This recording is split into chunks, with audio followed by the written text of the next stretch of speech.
Today, Mr. Speaker, South Africa will present its case against the Israeli government at the International Court of Justice. And I ask unanimous consent to insert into the record the case. Without objection. It is incredibly powerful to witness people who defeated apartheid in their own country hold the Israeli apartheid regime accountable for its crime of genocide in Gaza. Today, I'm thinking of Nelson Mandela's powerful words, quote, "We know too well that our freedom is incomplete without the freedom of the Palestinians."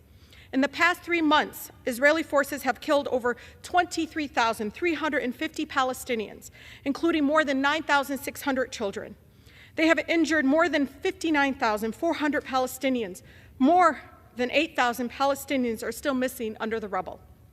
This week, Secretary of State Blinken called the case meritless. So let me read directly from the case file, starting on page 59. Quote, "Expressions of genocidal intent against the Palestinian people by Israeli officials," so you can hear directly from the Israeli officials in their own words, not mine. President Herzog said, quote, "It is an entire nation out there that is responsible. It is not true, this rhetoric about civilians not aware, not involved. It is absolutely not true. And we fight until we break their backbone." He's one of the many Israeli officials that have handwritten messages on the bombs to be dropped on the children of Gaza. Netanyahu said in his own words, quote, "A struggle between the children of light and the children of darkness, between humanity and the law of the jungle." And quote, he continues to say, "This is a battle not only of Israel against these barbarians, but it's a battle of civilization against the barbarism." Israel's Minister of Defense, quote, said, "Imposing a complete siege on Gaza, no electricity, no food, no water, no food. Everything is closed," he says. "We are fighting human animals." Again, direct quote from the Minister of Defense. Continues on to say, "Gaza won't return to what it was before. We will eliminate everything."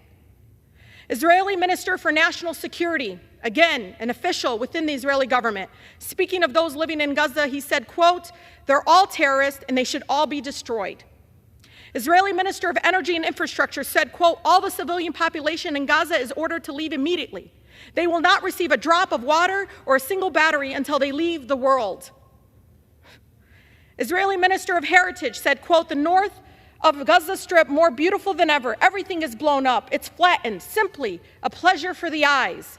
We will hand over lots to all those who fought for Gaza over the years." I'm not done. The Israeli Minister of Agriculture said, quote, "We are now actually rolling out the Gaza Nakba." Deputy Speaker of the Knesset said, quote, we all have one common goal, erasing the Gaza Strip from the face of the earth. Those who are unable will be replaced. Israeli Army Coordinator of Government Activities in the territory, speaking of the Palestinians living in Gaza, said, quote, "Human animals are dealt with accordingly." And the Israeli Army Reservists said, quote, "Don't leave anyone behind. Erase the memory of them. Erase them, their families, mothers, and children. These animals can no longer live. Let them drop bombs on them and erase them." Mr. Speaker, I would like to submit for the Congressional Record, as you know, the entire South African genocide case against the International Court of Justice. There is simply time to save lives, to stop the Israeli government from carrying out the genocide in Gaza. This body and the Biden administration are complicit in this genocide. Congress must stop funding the genocide of the Palestinian people with our American tax dollars.